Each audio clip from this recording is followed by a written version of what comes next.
So what happens next? And 9/11 and what we see today in Syria, these are all deeply, profoundly connected. A box was opened really a few years ago, Islamic fundamentalism and hatred of the West. And there are different episodes and examples of this throughout the Middle East and Asia and so on. Very connected, very worrying, very frightening. Ali Alfoneh, Senior Fellow, Foundation for the Defense of Democracies, joins us now from Washington. Welcome to you, sir. Thank you. Now, I said very frightening, and I want to be brave and tough about this and say, we shouldn't be frightened, we'll take them all on, but that's nonsense. It is very frightening. Yes, one thing to fear is the threat of totalitarian ideologies and groups and individuals who are ready to fight freedom at every age. And unfortunately, it seems that every single generation has its own totalitarian enemies to fight against. Our grandparents had to fight against Nazism, communism later in the Cold War, and ever since the end of the Cold War, totalitarian Islamism. Another thing to fear, and that I think is much more disheartening in many ways, is that some of our statesmen and politicians seem to have lost their resolve. And that, I think, is much worse. Everyone who was listening to President Obama's speech last night could, I think, detect the differences between the speech that President Bush made in the aftermath of the massacre and terrorism acts of 9/11, and of course, the statements made by President Obama last night. President Obama fundamentally said that he was not interested in punishing a dictator who is using chemical agents against his own population. And the president, even worse, has also allowed Mr. Assad to cross all the red lines of the United States. Whenever a democracy does not see itself obliged to respect its own red lines and enforce those red lines, that I think is even more dangerous and threatening than the threat of those who are against democracy. This is a very good point. You only draw a line, proverbial, in the sand with the color red, whatever. You only draw that line if you know you can back up the statement. Otherwise, you look weak. I believe what has happened now, and I really cannot believe that liberal media are painting this as an Obama victory. Russia and Syria are now deciding Middle Eastern policy. Obama is painted as a weak man. If you look at the Russian media, they are having so much joy with this. And all that's been achieved is Assad has said, well, he might not use poison gas again. He'll carry on doing what he was before. And by the way, I believe both sides are pretty much as bad as each other out there. But he won't use gas again. Well, that's not a victory at all. I totally agree. The thing is that Mr. Assad has been massacring his own population, has been killing 100,000 people.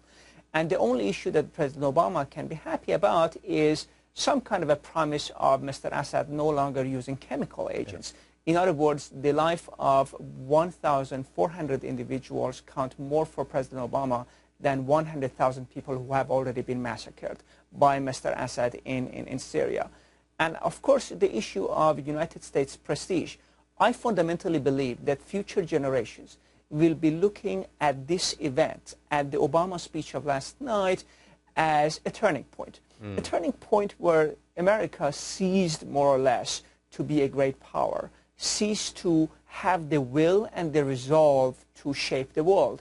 And if you give up shaping the world in your own image, you have to live in a world in which other great powers will be shaping politics.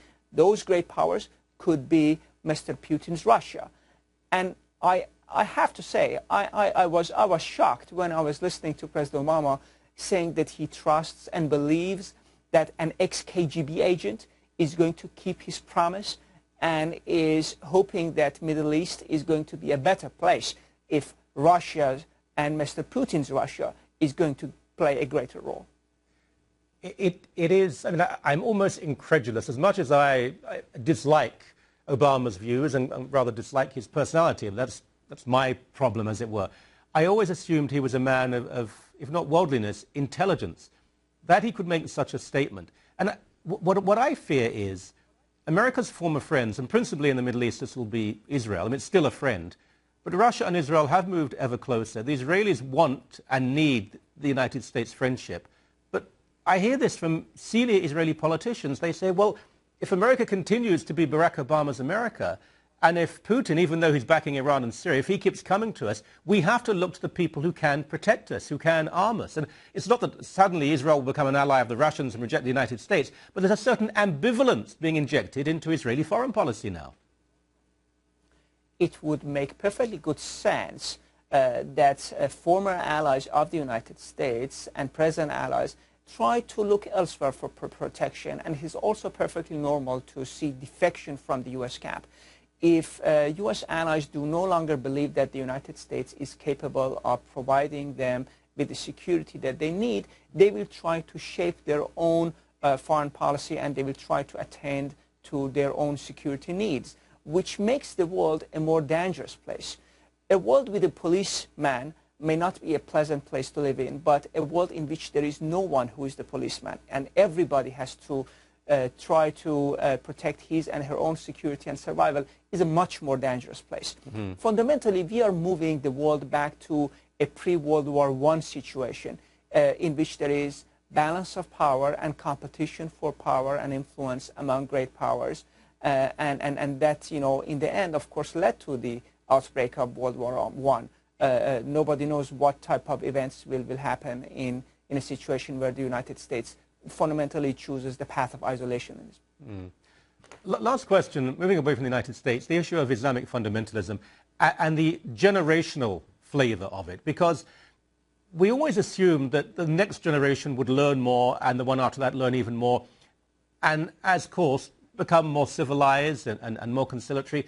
We're seeing the opposite with Islam. We're seeing, certainly in the Islamic diaspora, people who wanted to become part of the US or Canada or Britain or France. It's their children who are becoming radicalized, and it's just becoming more and more of an obvious challenge. In 20 years' time, the percentage of Muslims who embrace fundamentalism or terrorism is going to be massively high. I think that countries accepting immigrants from Muslim countries should realize that among those Muslim immigrants, there are few individuals who are fundamentally against democracy and are against the law and order of civilized states such as Canada and the United States.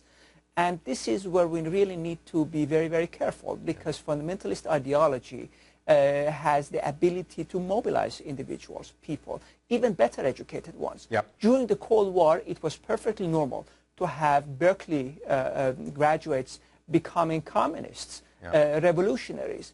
And today we see some young Muslims believing the preachings of some of the most radical Muslim leaders. Yes, we do. So I think it is going to be a challenge also in the future. All right.